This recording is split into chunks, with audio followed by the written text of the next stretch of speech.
What you just said is one of the most insanely idiotic things I have ever heard. At no point in your rambling, incoherent response were you even close to anything that could be considered a rational thought. Everyone in this room is now dumber for having listened to it. I think it would be fun to run a newspaper. I think it would be fun to run a newspaper. Using his vast knowledge of history and politics, we start our day off right with motivational speaker Richard Battle. Love having him on the program. Of course, he is the man who started it all with AmeriCANS, who made America. Just a great set of books. We're currently talking about the 19th century, but we'll get into that. Mr. Battle, thanks for being here, my friend. Well, I'm so happy to be here, and I wanted to thank you because today is the 200th time that we visited together on your program. So we appreciate Get out of here. I did not know that. Well, congratulations to us. What I find, I'm happy you're here. Again, this is a big year for the U.S. in a lot of ways. I mean, the 250th anniversary of a lot of things as we get it going here. But your topic today about the bombing of Hiroshima, and we'll talk about it, is so wild to me because I'm a history guy. I enjoy the History Channel. You put a mummy on the History Channel, a pyramid, I'm going to watch the show. Might have seen it a dozen times, and I get them all those kings confused anyway. Doesn't matter. It's all new to me. But I literally sat through about a 4-hour series on the History Channel about World War II and that transition from when we hit Normandy Beach to then getting to Japan and what we're going to do. And it covered this topic. And I was flabbergasted about a lot of the stuff I'd never even thought about. You kind of get it, oh, we dropped the bomb. Okay, and that stopped the war. And some people hated it, some liked it. It's so much deeper than that. I was so happy to see that was what we're going to talk about today because I know you know all about it. Well, today's the anniversary of the bombing of Hiroshima in 1945, but it gives us an opportunity to look at Harry S. Truman, the president, because he is so unique in our history and couldn't be elected today. And that decision to do so was personal to me in hindsight because my dad would have been one of those people who would have participated in the invasion of Japan. Yeah. And greatest motivation besides ending the war was saving up to 1 million American casualties if they'd had to go in Operation Downfall. You see, and that's what I didn't put together until I saw that show. Was that after we went through, D-Day and the number of casualties hitting the beaches and all that? Then you look back, and I think it was about 5 months later, you're looking at the idea that the Japanese have now been fortifying their homeland for a year or better, right? They realized that this was going to be no easy task. And if you thought D-Day was bad, wait till you see what happens when we're going against guys who now had kamikaze pilots and that sort of. This was going to be bloody as all bloody get out. But I don't want to get to the good stuff yet. You talked about him, Harry S. Truman, not being able to be elected today. Is that because he wasn't like a regular politician, didn't grow up through the ranks? Or was it, Donald Trump didn't either, but he didn't have TV shows either to get rid of. Why do you think he couldn't be elected today?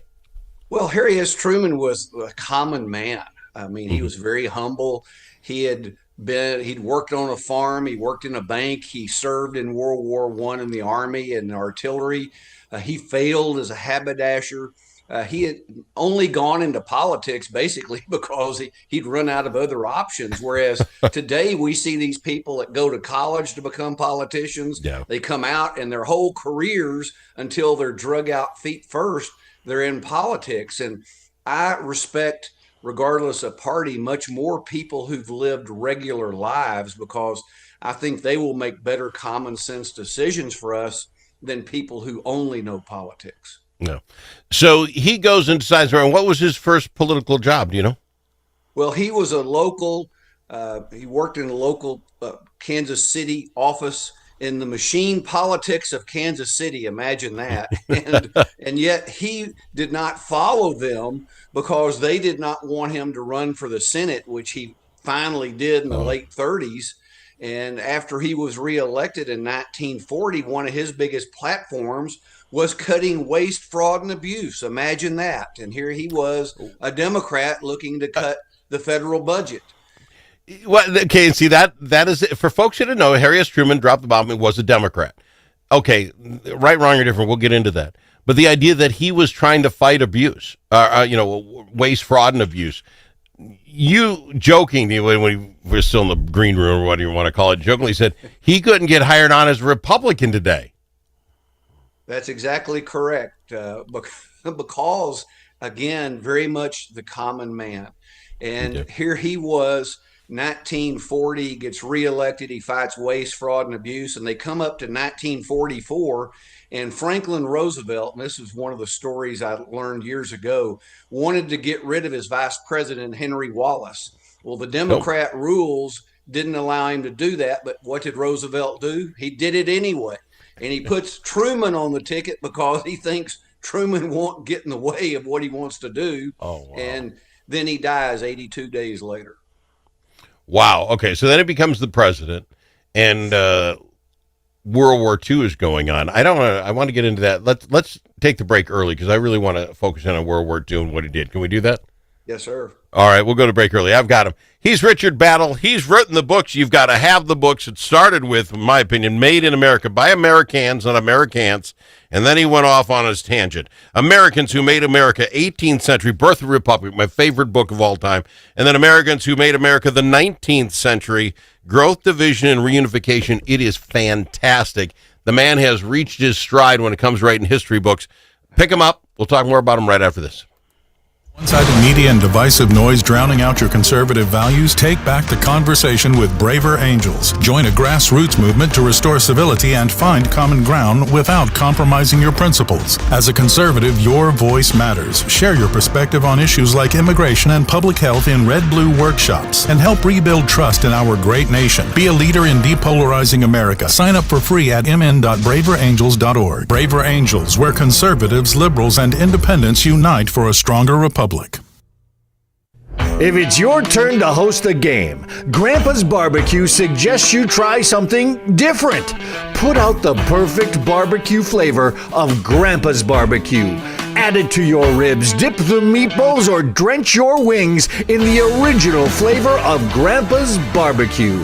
It isn't too hot or spicy, fruity or smoky or whatever. Grandpa's Barbecue. Available in select stores and online at grandpasbarbecueshop.com.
The Al Travis Show, the last place you can go and hear all sides. Respectful, thoughtful, and grateful. We've got a Mr. Battle in talking, basically Harry S. Truman and World War II. So get us to, he becomes president, and we're having issues with the war. Did well, how do you, go ahead. You take it from there. Yes, we had Roosevelt issues. passes away in April. I think it was the 12th of 1945. And the Germans are almost ready to surrender, but in the Pacific, the island fighting and the number of U.S. Marines that are sacrificing to take these different islands, Iwo Jima, Okinawa, Yeah. Guam, Saipan, all of these islands that we're sacrificing for, and they see that invading Japan, they estimated 1 million Yeah. U.S. casualties. And here Truman comes into office, and Roosevelt, in the 82 days he was vice president, never told him about the Manhattan Project to develop the nuclear bomb. And so Harry S. Truman learns that after Roosevelt passes away, and then dumped into his lap is the decision: do we use the bomb or not? Wow. And so here he'd been a backwater senator, and all of a sudden he has to make the most important decision in history up to that time, whether to unleash nuclear power on Japan or not. And this is interesting in a couple things, as I understand it.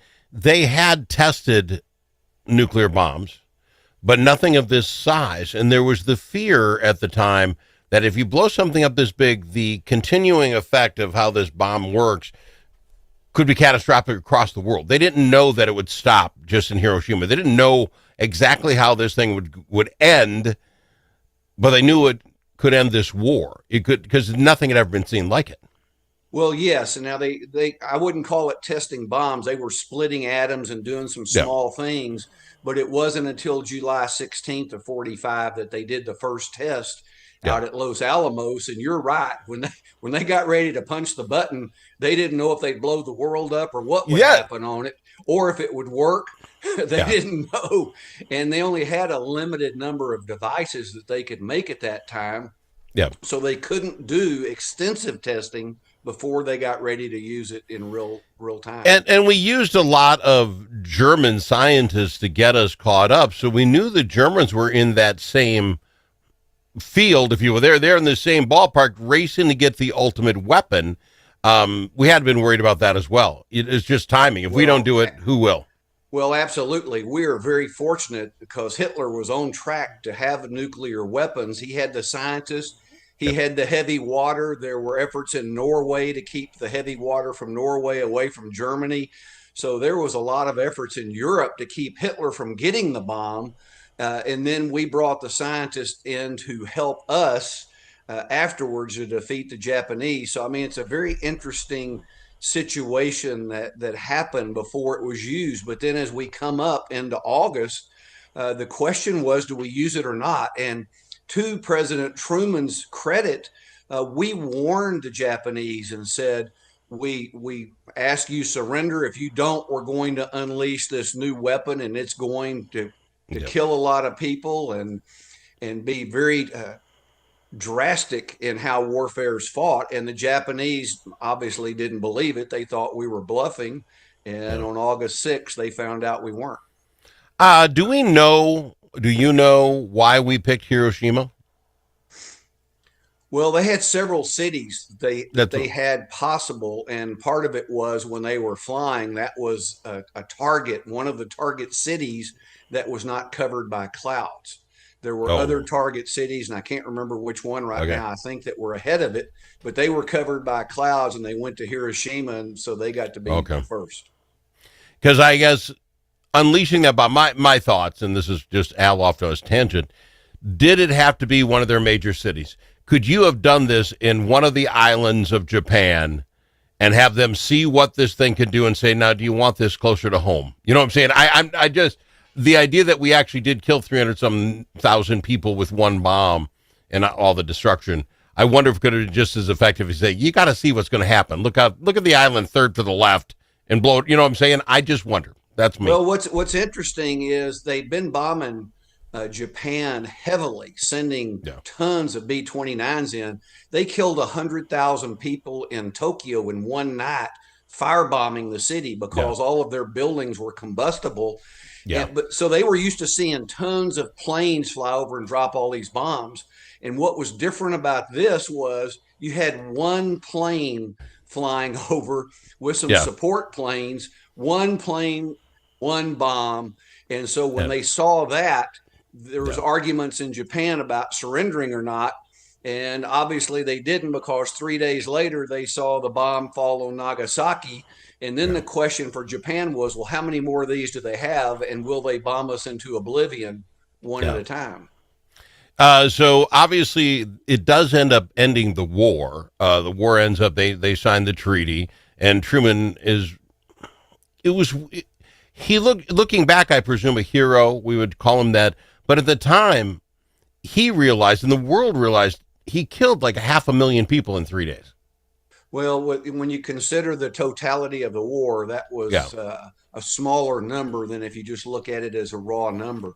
But when you look at it from America's, we would have lost 1 million in another year, and how much more money. I'm not saying he's wrong. I'm just saying it was, even at the time, controversial is not the word, because he won the war. But on the other hand, it was like, holy smokes, no one ever seen that kind of devastation.